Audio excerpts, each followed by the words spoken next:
बोलती नीचे कहाँ बेटा पड़े रहे, पानी पी दे, पानी पानी पी, मचा है पानी, पानी तो पी पण पहला पी, गर्मी थी वने पानी पीने बे।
सर्वेषां नमो नमः।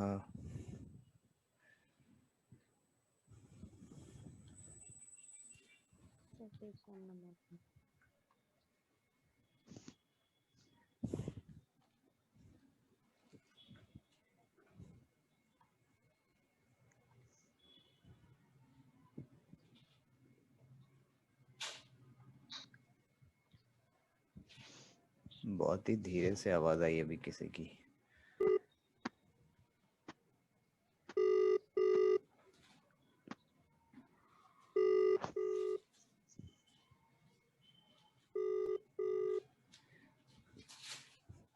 ठीक है, मम जवनिका पश्यतु वा।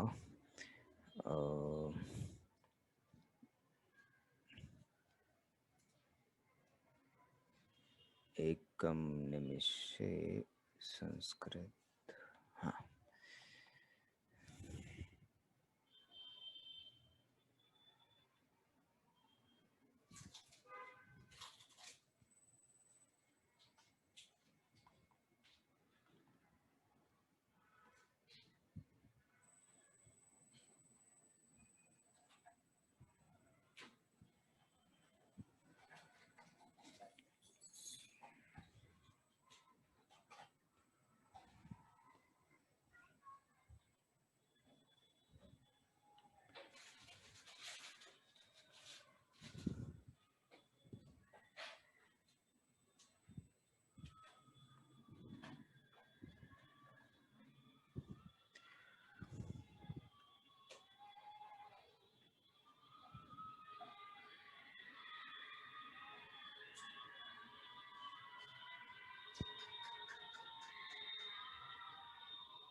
मम जवनिका पश्यसि वा।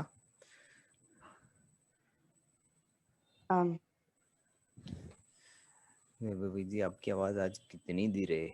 आप आज काम पे हैं पक्का? आपकी आवाज काम वाली आवाज आ रही है। नहीं नहीं? अच्छा, तब फिर उसका मतलब है आप घर पे भी काम जैसी आवाज निकालने लगी।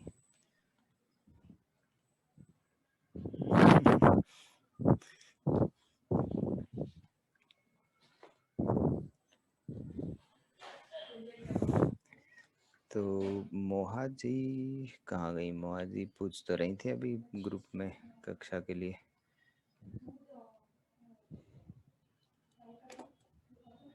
मैं एक संदेश भेज देता हूँ उनको भी। Just a second.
ठीक है।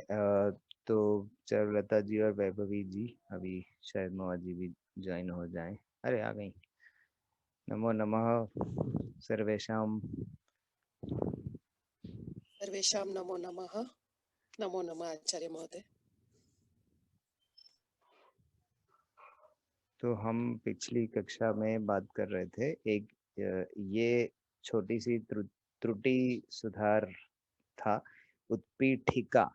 तो हमने एक किसी कक्षा में उत्पीठिका टेबल, किसी भी तरह के टेबल के लिए बात की थी, उत्पीठिका। तब हमने ट उपयोग किया था, पर ये मैंने पुस्तक में और शब्दकोश में भी पता लगाया तो ये उत्पीठिका है। तो ये ठ के उच्चारण का ध्यान रखना है, सिर्फ उतना ही त्रुटि सुधार है।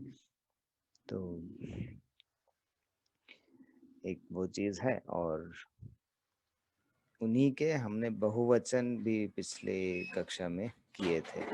आपको यहाँ पे मम जीवनिकायाम ये इधर दिख रहा है, ये देखिए बहुवचन राइट साइड में। तो ये दो से ज्यादा यदि हैं तो उन्हीं के क्या होंगे बहुवचन, वो हमने यहाँ पे लिखा है। तो क्योंकि ये अधिकतर स्त्रीलिंग शब्द हैं, पर बीच में पुल्लिंग भी है। ये जैसे आसनदह, कुर्सी के लिए जो आसन हम बैठते हैं, तो आसनदह एक पुल्लिंग शब्द है। और किस तरह से लिखा है उससे भी पता चलता है। अह पे खत्म होता है शब्द आसनदह, तो वो पुल्लिंग है, तो उसका बहुवचन आसनदाहा। उत्पीठिका अंत में आ पे खत्म हुआ तो भी वो आकारांत स्त्रीलिंग शब्द है। बड़ा आ पे यदि खत्म होता है, और उसका भी बहुवचन सरल है, उत्पीठिकाहा। तो सिर्फ एक विसर्ग लग जाता है। आसंदह में आ की मात्रा और विसर्ग साथ में लगता है, आसंदाहा। और उसके बाद हमने देखा था कूपी या जलकूपी, जो किसी भी तरह की बोतल को हम कहते हैं। तो उसका बहुवचन थोड़ा सा अलग है, क्योंकि ये ईकारांत स्त्रीलिंग शब्द है। तो है स्त्रीलिंग शब्द ईकारांत, तो ई जहाँ पे अंत में आया उसका बहुवचन करने के समय ई हट के वो आखिरी वाला जो अक्षर है उसका आधा हो जाता है। तो लेखनी, कूपी, तो वो आधा होके और यह साथ में लग जाता है, लेखन्यः, कूप्यः। तो यदि बहुत सारी वैभवी जी होती हैं हमारी कक्षा में, तो वैभव्यः ऐसे हो जाता, वैभव्यः। तो वैभवी का जो वी है अंत में, वो परिवर्तन होके आधा होके एक यह साथ में और जुड़ जाता, तो वो बहुवचन होगा उसका। तो ये बहुवचन समझ में आए आप लोगों को। इसी तरह घटी जो है,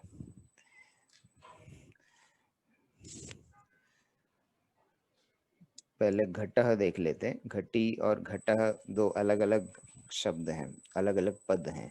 घटः तो हमने पहले भी देखा हुआ है, जब हम क ख ग घ ये सारे अक्षरों से शुरू होने वाले अलग अलग पद पढ़ रहे थे, तब हमने घटः देखा था। पर घटः पे ध्यान देने वाली बात यह है कि ये भी पुल्लिंग शब्द है।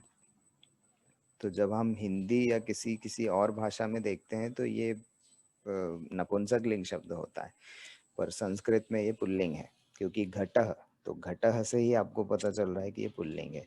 यदि ये पत्रम या पुस्तकम ऐसा वाला शब्द होता तब वो नपुंसक लिंग होता, पर ये पुल्लिंग है, तो इसलिए सह घटः होगा, न कि तत् घटः, क्योंकि तत् जो है हम नपुंसक लिंग के लिए उपयोग करते हैं, पर यहाँ पे पुल्लिंग है इसलिए सह घटः।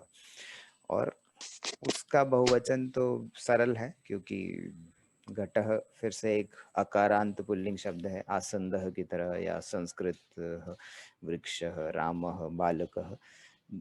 और सरल इसलिए भी है क्योंकि अधिकतर संस्कृत की पुस्तकों में जब आप पढ़ेंगे तो अकारांत पुल्लिंग शब्द से उसका आरंभ होता है। पुस्तक का आरंभ अकारांत पुल्लिंग शब्द से होता है और फिर वो आकारांत स्त्रीलिंग शब्द पे जाता है। तो इसलिए आकारांत स्त्रीलिंग और अकारांत पुल्लिंग शब्द ये दोनों थोड़े सरल हो जाते हैं, क्योंकि हम इनको बार बार अधिक बार उपयोग करते हैं बाकी शब्दों की तुलना में।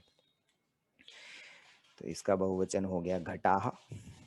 कई सारे घट आपको यदि दिख रहे हैं यहाँ पे, और फिर अंत में घटी, तो ये घड़ी के लिए वॉच।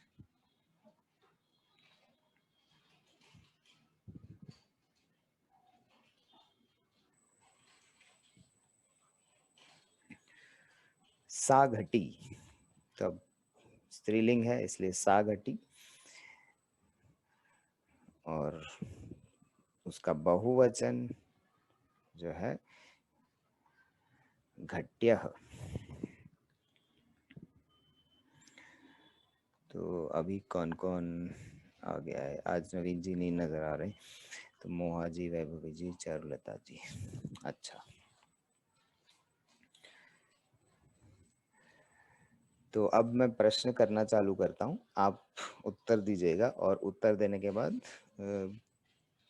अगला प्रश्न आप बाजू वाले से जो भी आपको पसंद हो, यदि वैभवी जी पसंद है या चारुलता जी पसंद है या मोहा जी, जिसको जो पसंद अगला लगता है आप बोलते जाइए, और फिर वही हम क्रम रखेंगे प्रश्नों का।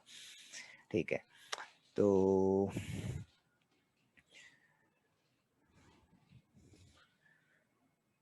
मोहा महोदया,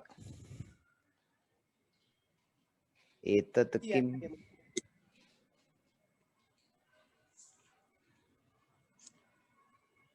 सा उत्पीठिका।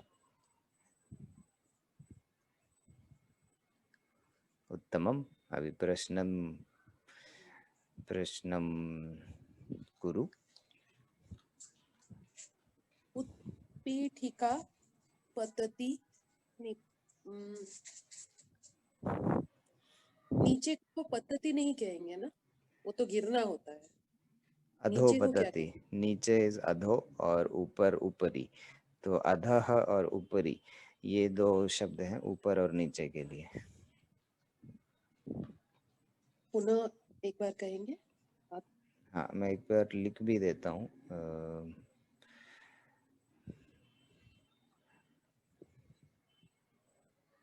ज्यादा पीछे। हाँ, ऊपरी,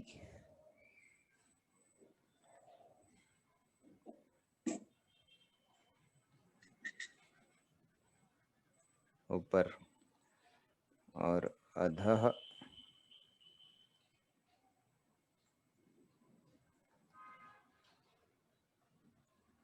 नीचे।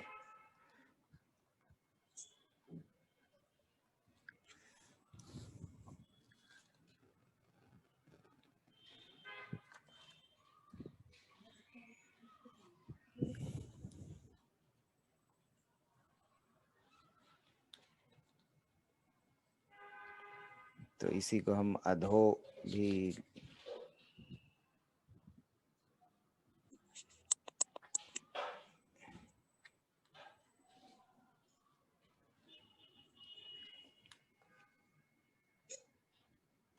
निम्न भी होता है शब्दकोश में। एक और भी शब्द है नीचे के लिए, निम्न।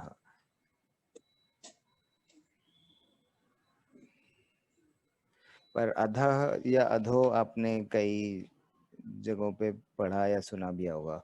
अधोगच्छति, अधो अधोगति। अधोगति।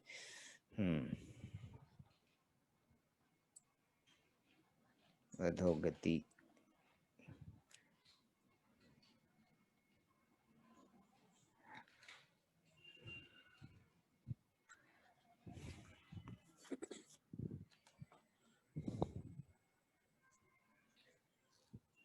ठीक है, तो अब आप क्या बोलने की कोशिश कर रही हैं या क्या पूछने की कोशिश कर रही हैं? पूछिए, जिससे भी आप पूछना चाहती हैं। थोड़ा सरल प्रश्न पूछिएगा ताकि बाकी जो विद्यार्थी वैभवी हैं। महोदय, उत्पीठिका अधः किम अस्ति? आचार्य महोदय, क्या कहते हैं? एक सेकंड। हाँ, आचार्य महोदय, यवनिका हम्म, उत्पीठिका अधः किम अस्ति? वैभवी महोदय।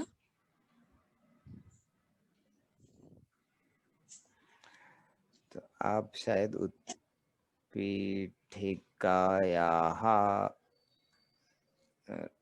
कहना चाहती हैं, ऐसा मुझे लग रहा है। हाँ, मतलब उत्पीठिका की षष्ठी। उत्पीठिकायाः अधे पृथ्वी अस्ति। वैभवी महोदय, आचार्य महोदय, यवनिका किम अस्ति? उत्पीठिकाया अधः किम अस्ति? आचार्य महोदय के आचार्य स्क्रीन पर महोदयस्य, उत्पीठिका के नीचे क्या है, ये मैं कह रही थी। आचार्य महोदयस्य यवनिकाये आसनम् अस्ति। यवनिकायां, हाँ, आसनः अस्ति। उत्तमम् उत्तमम्।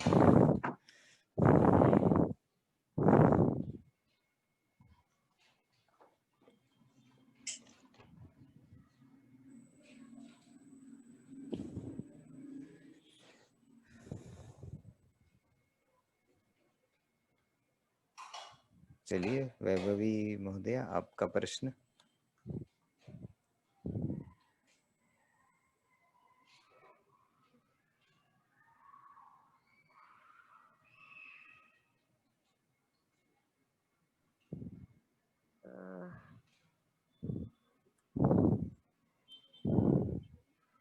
चारुलता महोदय, जलकूप्ये किम् अस्ति?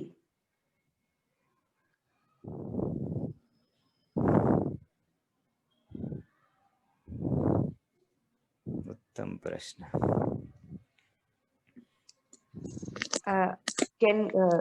हेलो, हाँ बोलिए। जलकूप्ये जलम अस्ति। ओके। जलकूप्ये जलम अस्ति। उत्तमं चारुलता महोदय। वैभवी आज मैंने महोदय, पहली बार भरा है। बेच 1 फर्स्ट में आप बोलते हैं ना, इसलिए मैंने आज चालू किया। अच्छा अच्छा, हाँ बेच 2 भी मैं करती हूँ ना, लेकिन आज मैं फ्री हूँ थोड़ी अब। हाँ, आप कहीं भी आ सकती हैं, जहाँ से ज्ञान बट रहा हमेशा हो सब बोलते हैं जगह आ कि सकते ये तुम करो। हाँ, तो। लेकिन मेरे पास स्क्रीन कुछ नहीं है, खाली आवाज है। अच्छा, मैं वो नहीं तो आता है, मेरे आपको को इस कोई नहीं है घर में, देखना पड़ेगा। हाँ, तो मेरे स्क्रीन को खाली कैसे आवाज ही दिखेगा। आती है बस। अच्छा, तो आप भेज देना, वापस रिकॉर्डिंग भेज देना। हाँ, रिकॉर्डिंग रहेगी। तो वैभवी महोदया, तानि कानि सन्ति। मैं यहाँ पे लिख भी देता हूँ, तानि कानि सन्ति। मैं एरो बना रहा हूँ, आपको दिख रहा होगा ना। तानि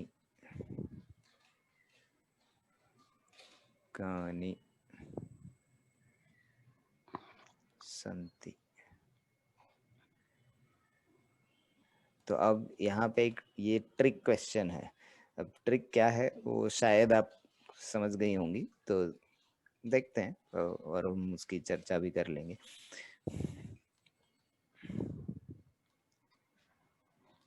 ताः उत्पीठिकाः सन्ति।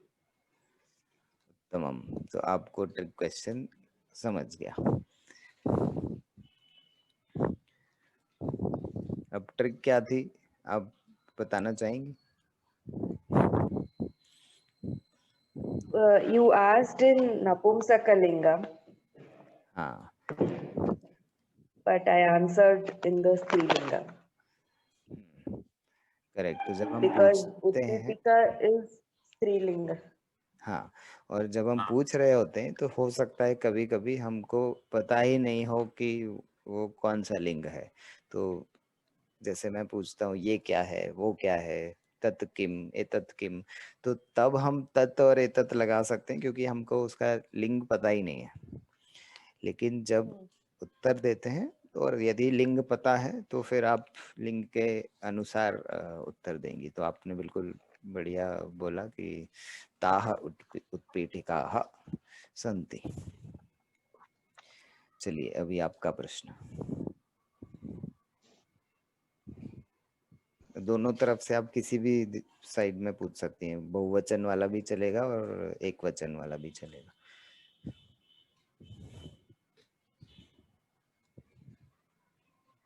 नवीन महोदय नमो नमः।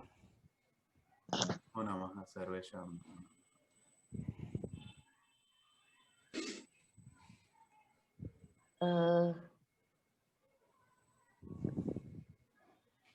अद्य किं वारम्? और ये भानुवासरः।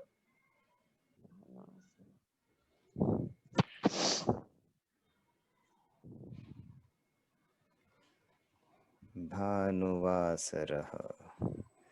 उत्तमम नवीन महोदय। उसी को हम रविवासरः भी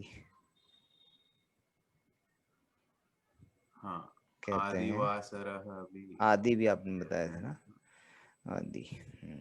हाँ, आदिवासरः। आदिवासरः। तो इस प्रश्न का उत्तर तो हमेशा ही यही होगा क्योंकि हम हमेशा सिर्फ रविवासरः को ही मिलते हैं। तो वैभवी अगली बार भी हमें पूछेंगे आज तब लिंग भी सिखा यही। दीजिए आप।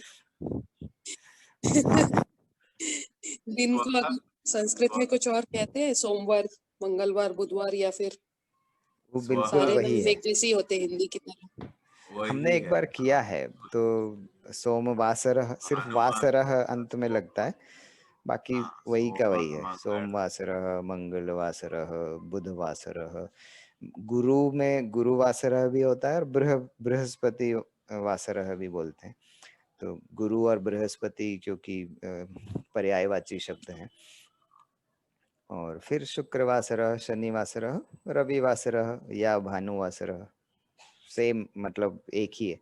हमने शायद एक बार किया है ये दिनों का, आपको याद है मोहा जी? नहीं। अच्छा, तो अभी समझा या इसको अलग से लिख भी ले? नहीं, हो गया। और किसी, क्योंकि वैभवी जी के लिए हो सकता है हिंदी वाले वार जो है नए हों। वैभवी जी आपके लिए नया है या आपको भी ध्यान है? पता है मुझे। आपको मालूम है, ठीक है। तो फिर तो सभी को मालूम है, तो अच्छा है। चलो आगे बढ़ते हैं। तो नवीन जी आपका प्रश्न।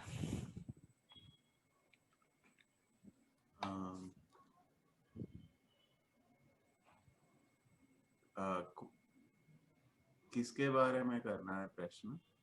अभी तो हम लोग इस जवनिका पे जो दिख रहा है, ये उत्पीठिका, आसंदः, उनका एक वचन भी दिख रहा है और राइट साइड में बहुवचन भी दिख रहा है। तो उनसे जुड़ा हुआ कुछ भी प्रश्न, जैसे मैंने वैभवी जी से पूछा तानि कानि सन्ति, ये उत्पीठिका दिखा के। तो उन्होंने हाँ, उत्तर दिया कि ताः उत्पीठिकाः सन्ति। तो उसी तरह से फिर जलकूपीय किम अस्ति, उन्होंने चारुलता जी से पूछा तो चारुलता जी ने उत्तर दिया जलकूपीय जलम अस्ति। तो इस तरह से आप प्रश्न बना सकते हैं अपने हिसाब से, अपने अनुसार। तो कितने कितने के लिए पदम क्या है संस्कृत? कितने? कति। कति? हाँ हाँ, कति। आचार्य महोदय यवनिकायां कति घटी अस्ति? किससे पूछ रहे हैं आप? आ, वैभवी जी हो गया, आपका हो गया। हाँ ठीक है। मोहाजी, मोहा महोदय, आचार्य महोदय यवनिकायां कति घटी अस्ति? घटी सन्ति।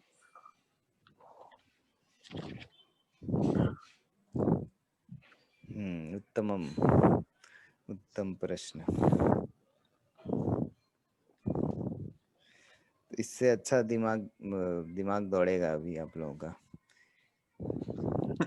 क्योंकि घटी स्त्रीलिंग है। तो स्त्रीलिंग में वो जो भी संख्या है उसके लिए आप क्या बोलेंगे, वो भी ध्यान में शायद आएगा, और नहीं आएगा तो अभी हम फिर से देख लेंगे। मैं ना सॉरी, उत्तर तो सुना ही नहीं, मैं म्यूट पे थी। सॉरी क्षम्यतां नवीन महोदय। चिंता मास्तु। आचार्य महोदय यवनिकायां आचार्य महोदयस्य यवनिकायां।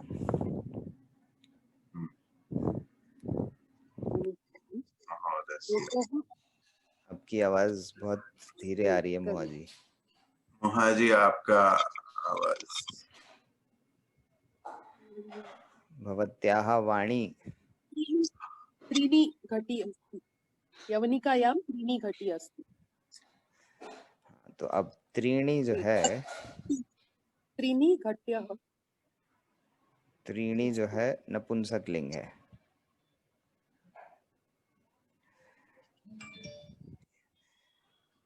हाँ, तिस्त्रः, तिस्त्रः।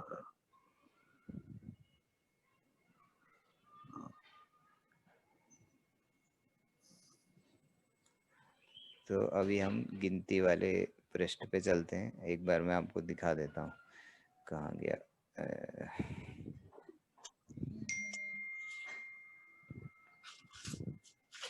संख्या,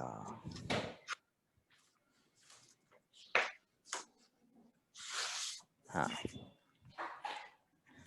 अरे पावर पॉइंट में कभी कभी तो आगे भाग जाता है। हाँ, तो यदि घटी स्त्रीलिंग है तो हमको तिस्त्रः काम में आएगा। और यदि वो पुल्लिंग होता, जैसे घटः यदि पूछा होता नवीन जी ने, या फिर वो उत्पीठिका या बाकी सब चीजें भी तीन तीन ही है शायद, तो पुल्लिंग वाला होता, आसंदः जैसे पुल्लिंग है तो तब त्रयः होता। फिर भी संस्कृत में यदि आपको कोई भी एक लिंग में मालूम है तो आप वो भले ही थोड़ा सा त्रुटिपूर्ण होगा पर त्रीणी उपयोग कर सकते हैं।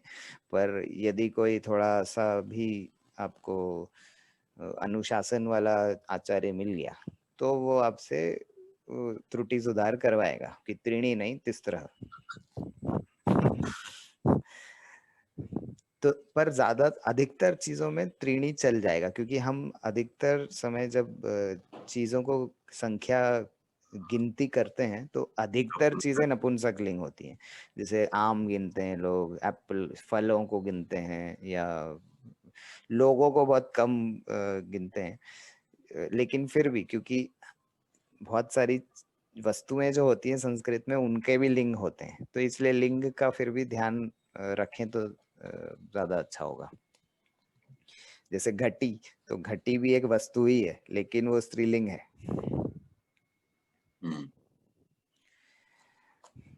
तो पंच पंच से पंच से एक ही भेद है, नहीं है, कोई भेद नहीं है। हाँ। पुल्लिंग और भेद, कोई भेद। सिर्फ 4 तक भेद है। एकः एका एकम, द्वौ द्वे द्वे, त्रयः तिस्रः त्रीणि और चत्वारः चतुस्रः चत्वारि।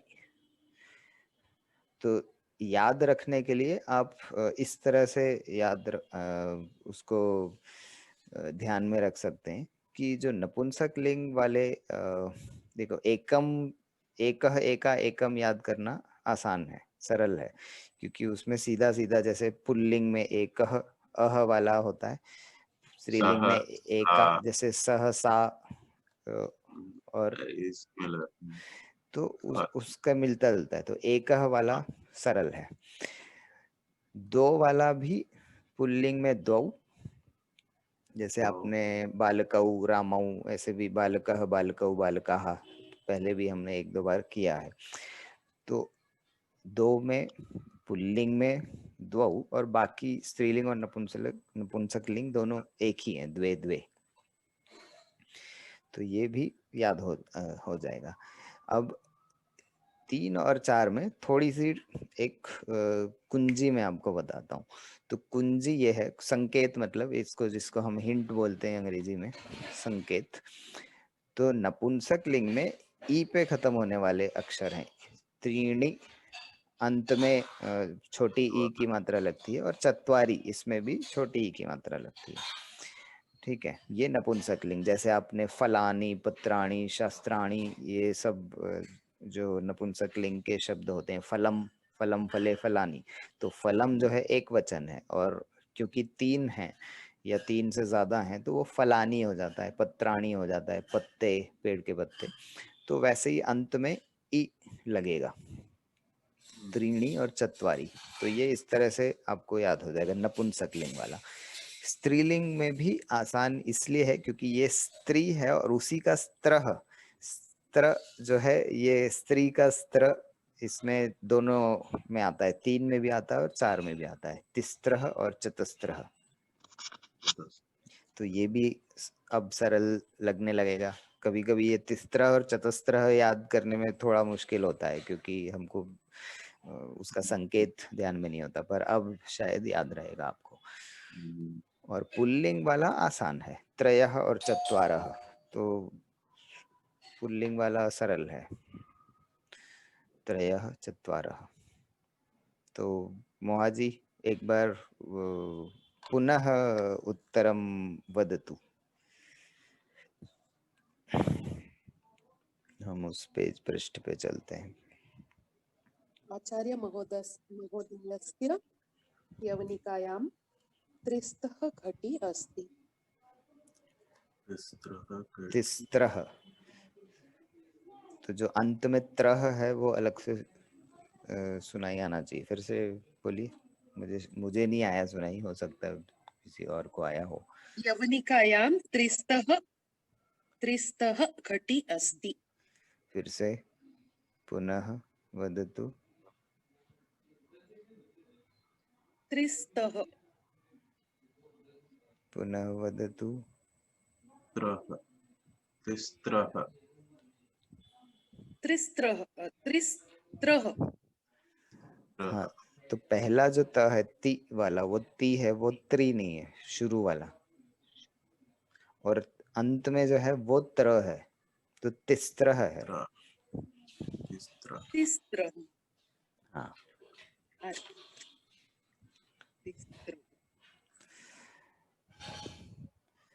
चलिए अब आपका प्रश्न चारुलता जी से।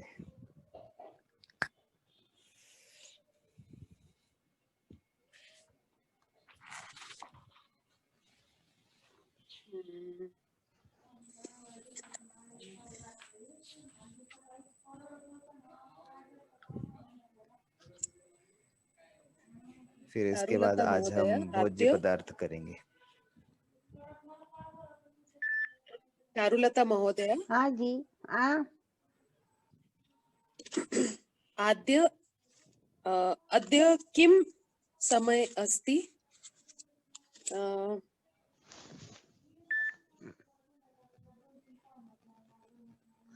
अद्य अद्य आज है, और आप यदि हाँ अभी का बोलना चाहती हैं तो इदानीम, मतलब अब।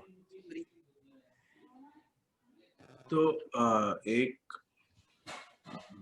प्रश्न अब है, तो तिस्त्र घटी अस्ति संति बोल संति। सकते हैं, या तिस्त्र घट्यः संति बोलना चाहिए? घट्यः लगाना पड़ेगा, क्योंकि वो कुल मतलब सभी में बहुवचन करना पड़ेगा ना। हाँ, सभी तो बहुवचन। तिस्त्रः तो विशेषण है, तो तिस्त्रः हाँ, हाँ। एक विशेषण है, और घट्यः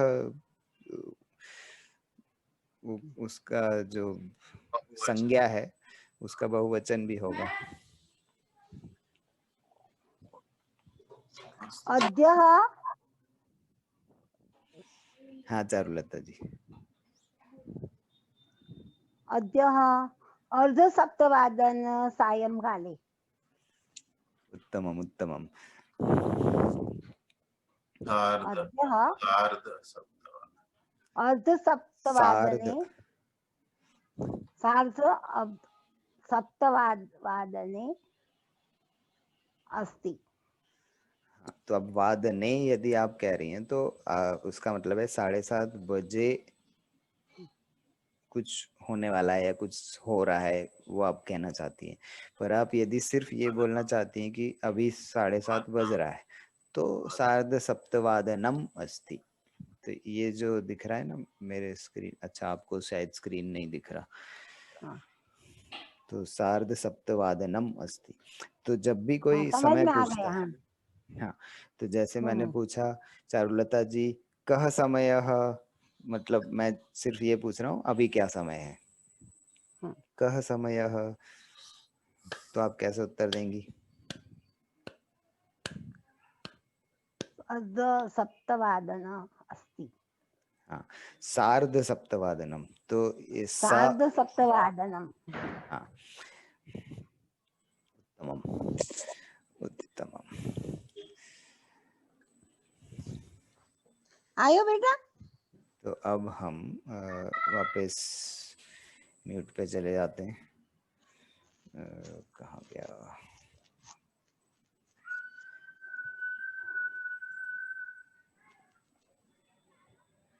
और जिसको भी बोलना होगा आप अनम्यूट कर लीजिए और बोल लीजिए। चारुलता जी को मैं म्यूट कर दूंगा जब भी उनको बोलना हो, क्योंकि कभी कभी शायद उनको थोड़ा मुश्किल समझ में म्यूट अनम्यूट वाला पता नहीं चलता, तो वो मैं कर दूंगा जब भी आवश्यकता होगी। और बीच में आपको यदि कोई भी प्रश्न है तो आप बिल्कुल बोल ही सकते हैं। ये पिछली कक्षा में हमने च वाला जो च वर्ग है वो किया था। झरह, चंचुह, टंकण यंत्रम, ट वर्ग भी शुरू हो गया था। ठठकह, ठठकह आपने देखा इस पृष्ठ पे ना, ठठकह सबको पता है? और नहीं तो समझ लीजिए, अभी जो भी बर्तन बनाता है या बर्तन को रिपेयर करता है, सुधारता है, वेसल्स को, स्टील, पीतल, ब्रास, तांबा, उसको ठठकह कहते हैं संस्कृत में।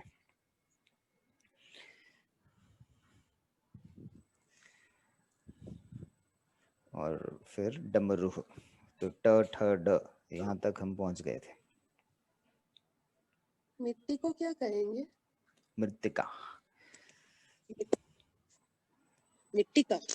मृत्तिका यहाँ पे लिखता हूँ मैं, ये देखिए, मृत्तिका मिट्टी। और इसी से जुड़ा हुआ एक शब्द मैं आपको और बताता हूँ, अच्छा प्रश्न किया आपने, फुल्ल मृत्तिका। तो फुल्ल मृत्तिका एक विशेष प्रकार की माटी है जो सफेद रंग की होती है। आपने उसका दूसरा नाम भी सुना होगा, मुल्तानी मिट्टी। मुल्तानी मिट्टी।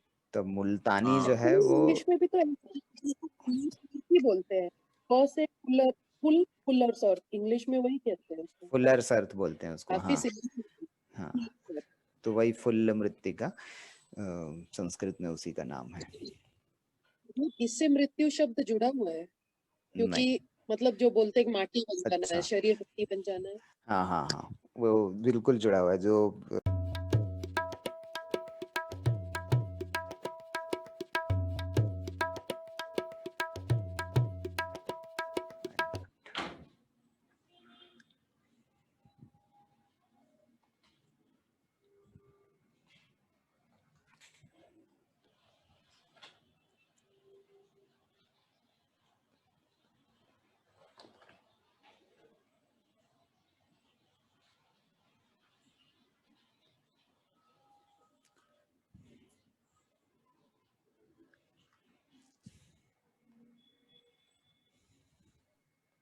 नमो नमः आचार्य महोदय। नमो नमः।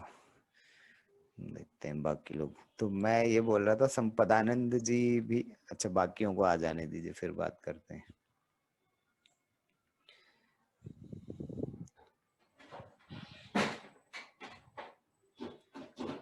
वैभवी जी आ गई, नवीन जी बचे हैं, चारुलता जी भी बची।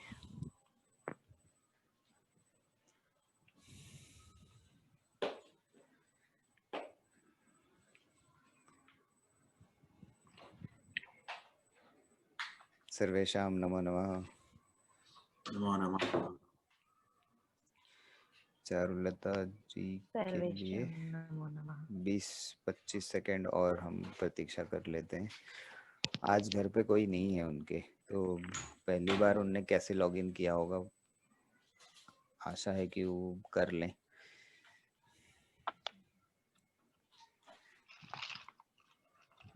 उनको नहीं तो कोई ना कोई कभी कभी लॉगिन करके देता है, घर में कोई बच्चा या कोई रहता है तो somebody helps them, helps her।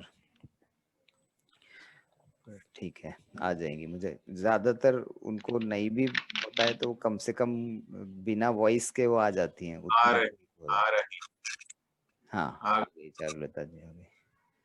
हाँ, आज वही वाला हुआ, फिर से बिना वॉइस के आ गई। चलिए ठीक है, तो आशा है कि उनको सुनाई या दिखाई कम से कम आ जाएगा। अब उनकी आवाज कब तक हम सुन पाएंगे वो देखते हैं। तो हाँ, मृत्यु से जुड़ा हुआ है मृत्तिका, आपने सही अनुमान लगाया वहाँ जी। संपदानंद मिश्र जी भी बताते हैं ना कि जो शब्दों का मूल रूप जो होता है वो कहीं ना कहीं जुड़ा होता है। तो मृत्तिका, मृत्यु, मृत शब्द से निकल के आ रहे हैं। मृत का कोई और तात्पर्य होता है? मृत मतलब मरा हुआ, तो मृत तो एक मूल शब्द है ही। और कोई और मृत का तात्पर्य क्या होता है मरा हुआ के अलावा, ये पूछ रही हूँ मैं। अब ये चीज हम संपदानंद जी से पता लगाएं तो ज्यादा मजा आएगा, क्योंकि उनके पास तो एक एक शब्द के कई बार 10-10 अर्थ भी हमको मिल जाते हैं। तो ये इस बार की कक्षा में आप उनसे पूछिएगा। आपकी कक्षा में आपको प्रश्न पूछना की अनुमति है? नहीं नहीं नहीं नहीं, वो तो सिर्फ मंत्र योग है ना, तो उसमें वेद मंत्र ही होते हैं। अच्छा, आप नहीं पूछ सकती, ओके और ठीक है। ये तो हम पता लगाएंगे, इसको एक गृह कार्य की तरह मान लेते हैं। मृत का यदि और भी कोई अर्थ है तो पता लगाएं, पर मृत इज मरा हुआ, तो मृत्तिका भी उसी से निकला है, मृत, मृत्यु भी उसी से निकला है। मैं मैसेज करके पूछ सकती हूँ शायद उनको, जब उन्हें समय होगा तो शायद वो उत्तर देंगे। हाँ, प्रयास करके देख लीजिए, और तो जानकारी हमारी बढ़ेगी। अच्छा है, ठीक है। तो अब हम कुछ भोज्य पदार्थ करते हैं। इसके आगे के अक्षरों पे जाने के पहले एक, तो आम्रम हमने किया है, पहले भी किया है, तो आम्रम को हम फिर से नहीं करते। अब दूसरा है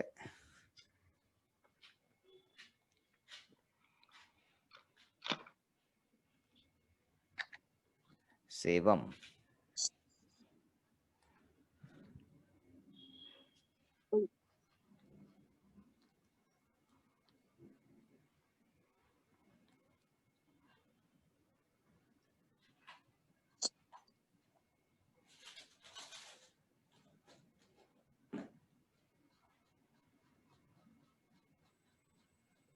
एप्पल।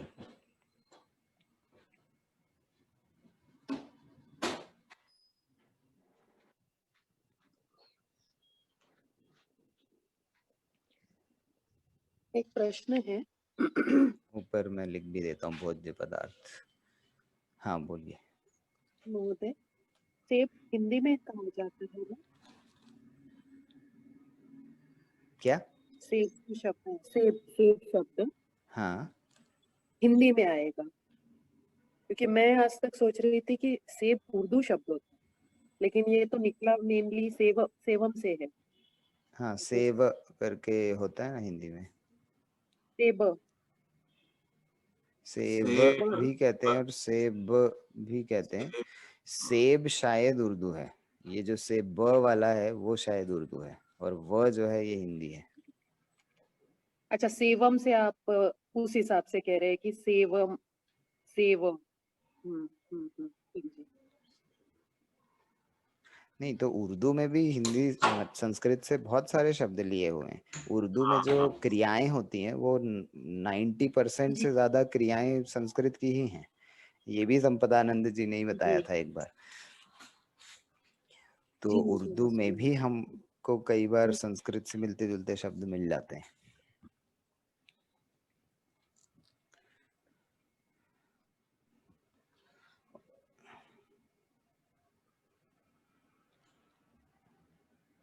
और इसका ये आपने ऐसा हो गया सेवा सेब ओ वा को बा बना दिया, जैसे विनोद को विनोद विनोद। विनोद बना देते। हाँ हाँ। तो ऐसा हो गया।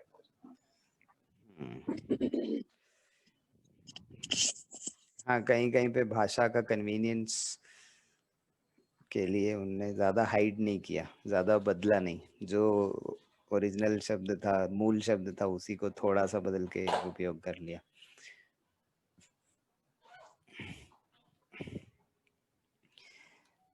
और एक और शब्द है जो हमने शायद पहले भी देखा है, और ये आम भी है, कदली बहुत फलम, कॉमन है, लोगों को अधिकतर पता ही होता है। बनाना। कदली फलम या कदली, तो पूरा ही लिख देते हैं, कदली। कदली फलम लिखना चाहिए पूरी तरह। सेव फलम, सेवी फलम भी मैंने पढ़ा है संस्कृत में, सेव को सेब अलग से फलम। सेवी फलम मैंने एक्चुअली पढ़ा। इसमें एक बहुत सिमिलर चीज मैंने नोटिस की कि हाँ अगर तेलुगु में रहा तो जैसे आप कह रहे हैं कि पूरा सेब फलम होता है या सेवी फलम होता है, तेलुगु में भी कहते हैं कि अगर एप्पल भी बोलेंगे तो एप्पल पंडू बोलते हैं। पंडू इज फ्रूट अच्छा। का शब्द बोलते हैं। हाँ, संस्कृत में भी फलम अलग से ज्यादातर फलमों में लगाते हैं, एक दो में नहीं लगाते। जैसे दाड़ीमम जो अनार के लिए कहते हैं, तो दाड़ीमम जो है वो वैसे ही थोड़ा लंबा शब्द है शायद, इसलिए उसमें फलम नहीं लगाते। तो क्या दाड़ीमम कहते हैं एग्जैक्ट? दादी This is ना, the exact दादी word that we use. दाड़ी, Dadim is what we say in Kachchi. नहीं, दाढ़ी नहीं है ना, दादी है ना। दाड़ी। नहीं, हाँ दाडिम होता है। दाढ़ी होता है। हाँ, दादी मतलब कच्छी दादी। में और भी कई, मराठी में भी होता है दाड़ीमम, तो मराठी में दाड़िम कहते हैं। दाडम, और संस्कृत में दाडम, जो ये दाडम. है जो बिंदु है ड़ का, वो नहीं होता, तो सिर्फ ड होता है, तो दाड़ीमम। फिर भी आप क्योंकि डी को जल्दी से यदि बोलेंगे तो वो सुनने में अड़ी जैसा ही आता है। आप कोशिश करके देखिए, दाड़ीमम भी बोलेंगे तो भी एड़ा जैसा सुनाई आता है। दाडिमम, दाडिमम.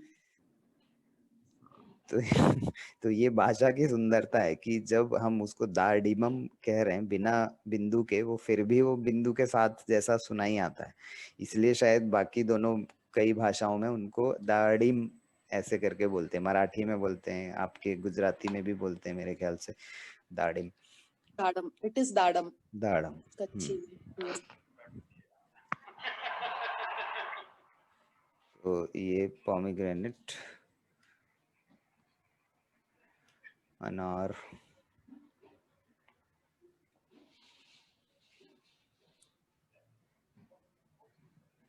जूस को क्या बोलेंगे? रस, रसम। रसम. दाडिमम।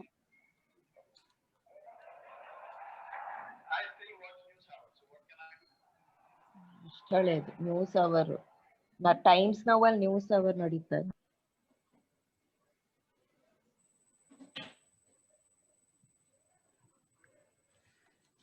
तो कदली फलम हो गया, फिर जम्बू फलम, आम्रम, हाँ, जम्बू फलम, हाँ,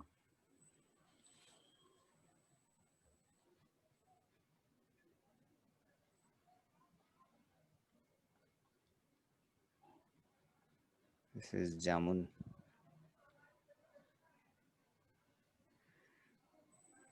तो भारत को जम्बू द्वीप क्यों कहा जाता है? जामुन होते होंगे बहुत सारे। जामुन वैसे भी और कहीं तो देखने मिलता नहीं मुझे।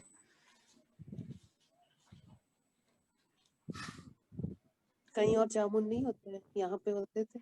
जम्बू द्वीप का पर हाँ, पता ये करना पड़ेगा connection। जम्बू द्वीप क्यों कहते हैं उसका। अच्छा जी, मैं प्रश्न है।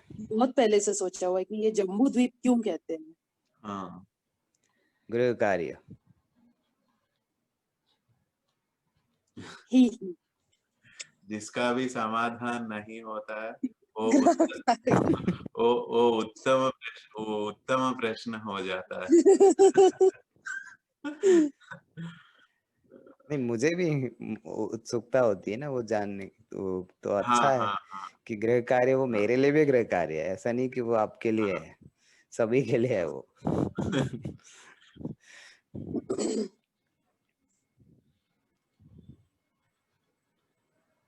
जम्बू द्वीप। तो आम्रम लिख देते हैं। आम्रम हमने असल में आ ई जब हम कर रहे थे ना शुरू में, तब हमने पहले ही कर लिया था, तो इसलिए मैंने आम्रम लिखा नहीं।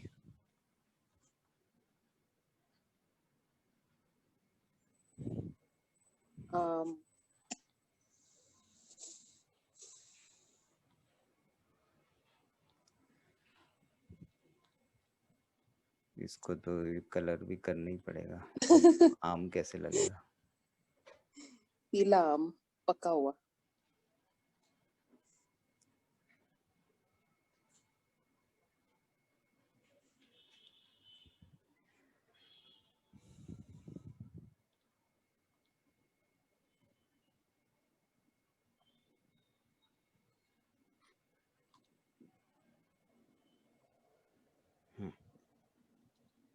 शायद ये आम जैसा लग रहा है, पिचका हुआ नींबू जैसा तो नहीं लग रहा ना। चलो, नींबू को क्या कहते हैं? नींबू को क्या कहते हैं? नींबू, नींबू का मुझे याद करना पड़ेगा। नींबू का, एक मिनट, क्या वैभवी जी? मैंने कुछ नहीं कहा। अच्छा, मुझे लगा आपकी आवाज आई।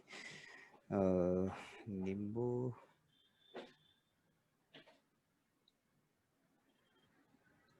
कहीं तो पढ़ा है मैंने नींबू के लिए। एक मिनट, ये शब्दकोश में देख लेते हैं ना, शायद होगा।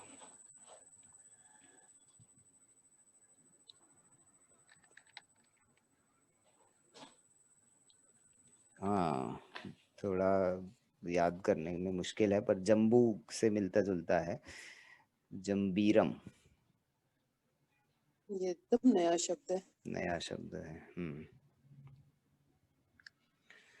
जम्बीरम, नींबू।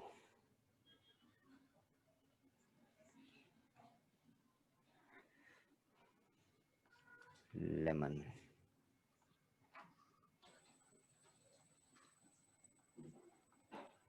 तो अब हम यहाँ पे नींबू बना के देखते हैं। नींबू होपफुली अच्छा ही बनेगा।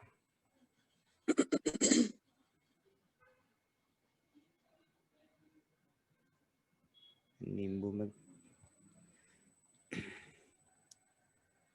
बहुत तरह के नींबुआ है नींबू हाँ, थोड़ा बहुत तरह के ग्रीनिश कर नींबू। देता हूँ हाँ, इसको मैं। तो अब होपफुली थोड़ा नींबू जैसा मतलब लगे। नवीन जी आप कहना चाह रहे हो कि स्वीट लाइम ऐसे? हाँ, ऐसा बहुत सारे। Lemon sweet lime. हाँ, मैं इधर spokensanskrit.org पे देख रहा था, तो अच्छा, उधर बहुत बहुत सारे हैं। तो एटलीस्ट 4-5 टाइप्स ऑफ लाइम। तो जंबीरम उसमें उपयोग हो रहा है या कुछ और भी लिखा है? जंबीरम तो मुझे शब्दकोश में मिल गया, पर उसमें कुछ और लिखा है नाम या नहीं लिखा है? हाँ लिखा हुआ है इधर तो श्लेष्मन लिखा हुआ है एक, और स से है या श से माट है? आधा शिव शिव शिव का श। तो श्लेष श्लेष्मा शा, अब शा है, षटकोण वाला श। हाँ वो मैं समझ श्लेष्मन। गया, उसका आधा होगा ना, श्लेष्म। हाँ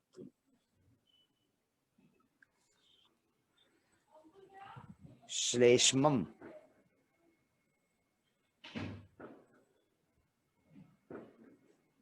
हाँ अच्छा, अरे तो हम फिर जामुन भी बना सकते थे। जामुन सोच रहा ये होगा, नींबू ही मुझे है नहीं या मिल कुछ और है नवीन जी? हाँ ये नींबू ही है या स्वीट लाइम है? मतलब श्लेष्मम का तात्पर्य? नींबू ही बोल रहा है इधर, लाइम बोल के दे रहा है। अच्छा, और स्वीट लाइम के लिए एक मिनट इधर, मधु मधु करकती करकटी। अरे दे वाह, रहा है ये बढ़िया मधु नाम लगा। करकटी मधु या करकटी मैंने सुना है, हाँ, स्वीट या लाइम। मधु करकटिका, वो भी है। मधु करकटी बोल सकते हैं या मधु करकटिका।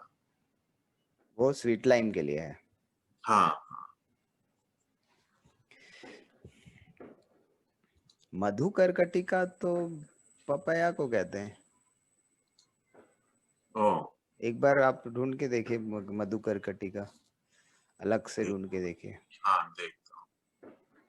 या फिर उसका भी कोई करकटिका ही है। I think it is madhu karkatika only.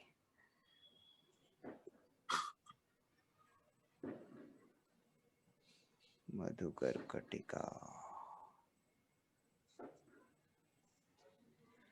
क्योंकि that is one of the most beautiful phal names in Sanskrit, madhu karkatika. हाँ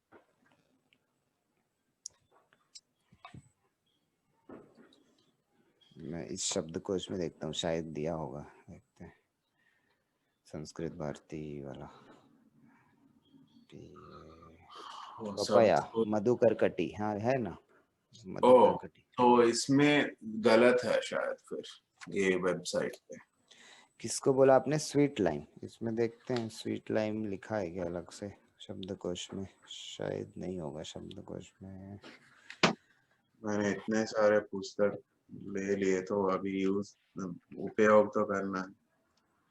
तो अभी आप उसमें देख रहे हैं या वेबसाइट पे देख रहे हैं या हाँ पुस्तक में? वेबसाइट पे देख रहा था, तो अभी आप इतने सारे बोल दिए कि पपाया भी आ सकता है हाँ, तो शब्दकोश में तो मुझे कंफर्म हो गया, और मुझे पहले से भी पता है, बिकॉज मधु करकटिका सुनने में बहुत अच्छा लगता है, बहुत बहुत सुंदर शब्द है मधु करकटिका।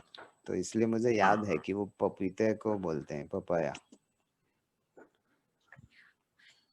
लाइम नहीं, लाइम नहीं है, इसमें नहीं है शब्दकोश में, सेपरेटली लाइम नहीं है।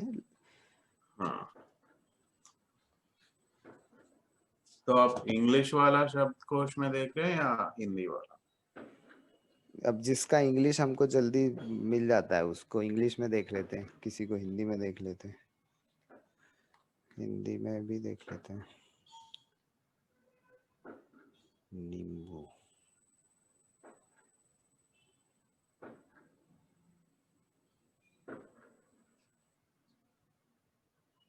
पपाया ही आ रहा है। हाँ हाँ, मधु करकटिका तो मुझे मालूम है। नींबू, हाँ आंग्ल जम्बीरम, शब्दकोश में तो नहीं है, तो हिंदी छोड़ वाले में दीजिए भी है, हमारा। नींबू जम्बीरम है, और मधु करकटिका इज पपाया। तो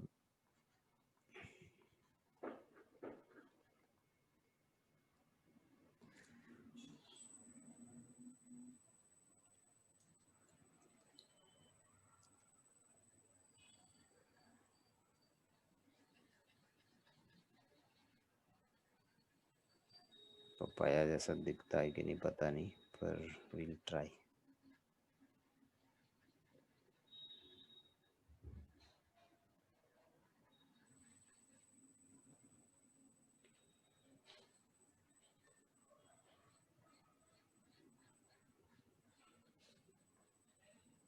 अब दिखेगा। Is it looking like a papaya?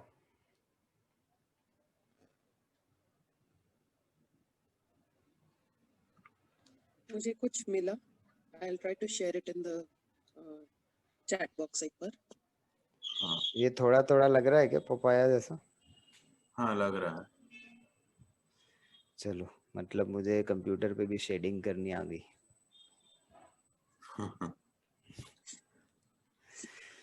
Okay, अगला। हाँ, मोहा जी कुछ भेजने वाली हैं शायद ना, क्या है? भेजा मैंने। निम्बुकम निम्बुकम राज निम्बुकम परम स्मृतम निम्बुकम अम्लम वाताग्नम पाचनम दीपनम लघु राज निम्बु फलम स्वादु गुरु पित्त समीरजित। नींबू के गुण हैं बढ़िया, नींबू खाओ और पाचन तंत्र अच्छा रहता है। जी एग्जैक्टली। नींबू का अम्लम में सिट्रिक एसिड। लेकिन मतलब निम्बुकम भी एक पर्यायवाची शब्द होगा उसका फिर। निम्बुकम भी होगा, हाँ। हम्म, शब्दकोश में तो अभी तक मुझे नहीं दिखा, पर यदि ये भी किसी नहीं दिखा, शब्दकोश में नहीं दिख रहा है। हाँ, क्योंकि ये संस्कृत भारती का है तो कम से कम उस पे तो हम विश्वास करते ही हैं। हाँ हाँ तो इसमें इंग्लिश वाले में भी जम्बीरम ही लिखा है और हिंदी वाले में भी जम्बीरम है। पर ये श्लोक से पता चल रहा है कि निम्बुकम, क्योंकि ये नींबू शब्द आया किधर से, नहीं तो हिंदी में भी नींबू आया मतलब उसका कोई ना कोई स्रोत होगा, मूल शब्द संस्कृत में मूल होगा। शब्द। तो निम्बुकम हम मान सकते हैं कि ये होगा।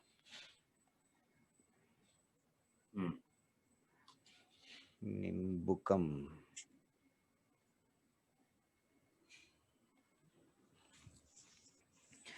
ठीक है, फिर इसके बाद बिल्व फलम।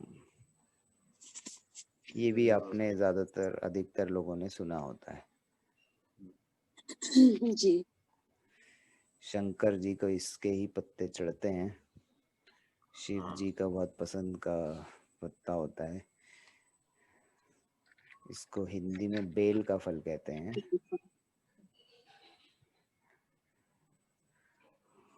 और इसको बनाना कोई शायद कुछ है ही नहीं, ऐसे बस येलो कलर का राउंड होता है, बट बहुत ही टेस्टी फल होता है, बहुत ही स्वादिष्ट फल होता है बेल। देखा ही नहीं है शायद मैंने, एक आध बार देखा है, वो भी जयपुर में। बेल खाया है कि नहीं? बहुत ही स्वादिष्ट फल होता है। मुझे इसीलिए याद है कि मैंने एक बार बेल का जूस पिया हुआ है जयपुर। बाकी मैंने कभी बेल का फल देखा भी नहीं। खाया नहीं है मतलब? ना। अच्छा, नवीन जी, वैभवी जी, आपने बेल खाया है? नहीं। ठीक है, तो कभी यदि आपको कोई बेल का पेड़ लगाने का अवसर मिले, आप भारत में जब यदि आएंगे और लगाएंगे तो उसमें बेल के फल पक्का आएंगे। बहुत आराम से लगता है बेल का पेड़। उसका मैंने पिया है, जूस पिया है। जूस तो मोहा जी भी पी के आ गई, पर वो फल खाना भी एक स्पेशल चीज है, क्योंकि bel is a very sticky फल, लेकिन बहुत ही अमेजिंगली टेस्टी होता है। जो आपने जूस में उसका टेस्ट तो पक्का चखा ही होगा, तो वही test, consistency of the fal is slightly closer to an apple. Apple and mango को मिक्स कर दीजिए, उतना कंसिस्टेंसी होता है। मतलब इट्स सॉफ्ट, क्रंची तो नहीं होता, बट उसके अंदर सीड्स होते हैं, बहुत सारे सीड्स होते हैं। It's very tasty. और उसका जो आउटर स्किन है, it's almost like a coconut, very hard, it's very hard, but it's not as thick as a coconut, तो थोड़ा thin होता है, तो you can break it and then उसका half या 1/4 करके people eat, very tasty। तो उसका नींबू की छाल है ना, हाँ जी, नींबू की छाल भी खानी चाहिए। उसको नींबू क्या तेल भी खानी चाहिए। वो कैसे करने का, वो नींबू पहले नींबू फ्रिज में रखने का, डीप फ्रिज में, फिर वो एकदम कड़क हो जाएगा पत्थर जैसा। फिर उसको वो छीनी होती है ना, क्या बोलते हैं इंग्लिश, ग्रेटर खमणी, ग्रेटर हाँ ग्रेटर ग्लिटर, ग्लिटर से उसको छीलने का, और सब स्नैक्स में डालने का, बटा का पौवा, अच्छा अच्छा उपमा, छाल भी खानी चाहिए, उसको ऐड करो पहले, फ्रिज में रखो, हाँ डीप फ्रिज में, तो कड़क हो जाएगा, फिर उसको वो ग्रिप कर सकेंगे, ग्रिट कर सकेंगे, अच्छा। रोज हम खाने लोग की। नींबू के छिलके का अचार बनाते हैं, तो we just grind it in a mixer and then उसमें गुड़ एंड थोड़ा सा काला नमक और थोड़ा सा ऑयल, मस्टर्ड ऑयल, बराबर है। वो मिला के, सरसों का तेल मिला के रख देते हैं इन sunlight in a glass vessel. तो 3-4 डेज में ही वो इतना बढ़िया अचार बन जाता है, वेरी टेस्टी। बराबर है, हम भी बनाते हैं। हाँ उत्तम। चलो, अगला फल है द्राक्षा। ये भी क्या? अधिकतर लोगों को मालूम होगा। द्राक्षा द्राक्ष, क्या होता है? द्राक्षा अंगूर ग्रेप्स, ग्रेप्स, अंगूर। हाँ।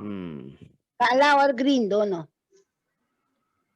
श्याम द्राक्षा ऐसे हो सकता अंगूर, है हाँ बोल सकते हैं, अगर श्याम कहना है। द्राक्षा, हरित द्राक्षा, कृष्णदार, कृष्ण द्राक्षा, हाँ श्याम द्राक्षा, हरित द्राक्षा,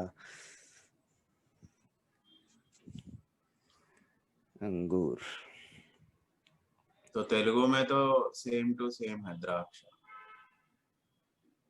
कन्नड़ा में भी वही है शायद। हाँ, द्राक्षा तो मैंने बाकी भाषाओं में भी सुना है। तो द्राक्षा आई थिंक वो कॉम्प्लेक्स शब्द द्राक्षा है। सौ हाँ, द्राक्षा सव भी होता है आयुर्वेद में।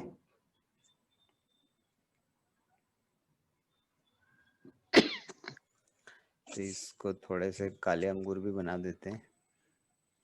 अभी सीडलेस द्राक्ष आती है, पहले है ना हम छोटे थे ना तब सीड वाली आती थी। और कोई भी चीज है ना वो सीड वाली खानी चाहिए, सीडलेस नहीं खानी चाहिए, तो क्योंकि मनुष्य का भी फर्टिलिटी पावर कम हो जाता है। फर्टिलिटी पावर होता है ना मनुष्य का, वो कम हो जाता है सीडलेस से। सीड वाला ही सब फ्रूट खाने का। सीडलेस तो कभी खाना ही नहीं चाहिए, बट मुश्किल ये है कि वो चबाने के बाद पता चलता है कि उसके अंदर बीज है कि नहीं। तो unless you eat you don't और नो। निकाल देने का, निकालने का।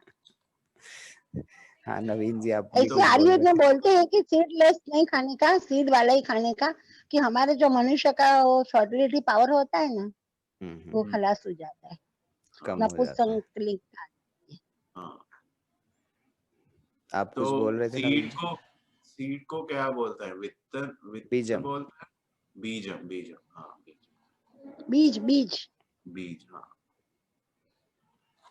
बीजम। तो और एक फल का नाम याद आ रहा था, भूल गया मैं। बद्री फलम।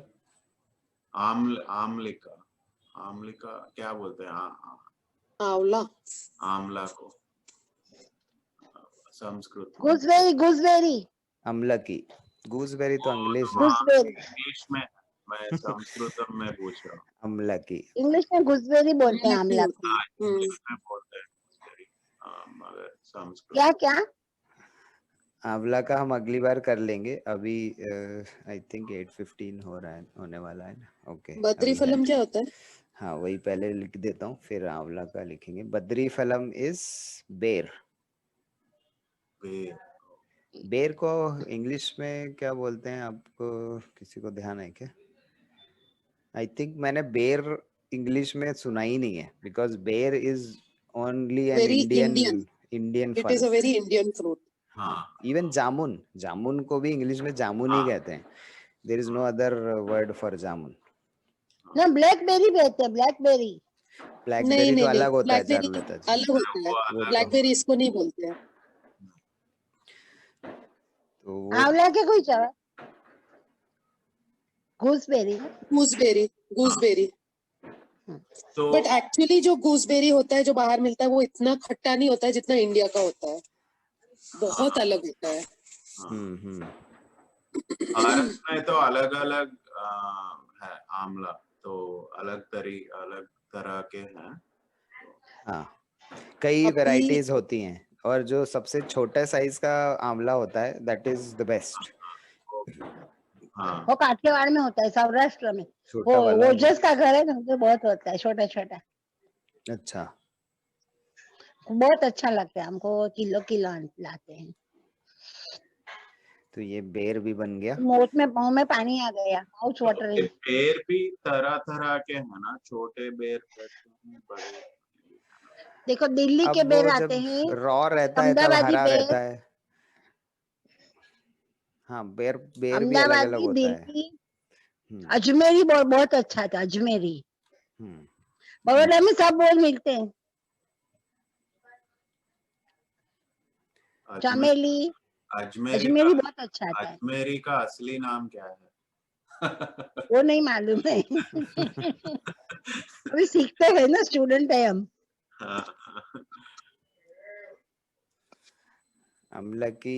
आंवला को कहते हैं, और शायद और भी कोई नाम है आंवले के लिए। यदि किसी को मिलेगा तो हम अगली कक्षा में उसकी चर्चा कर लेंगे। अभी मेरे ख्याल से इट्स हाउ मच, अभी तो कई सारे फल पेंडिंग है, सपाद सीताफल है। अष्टवादनम।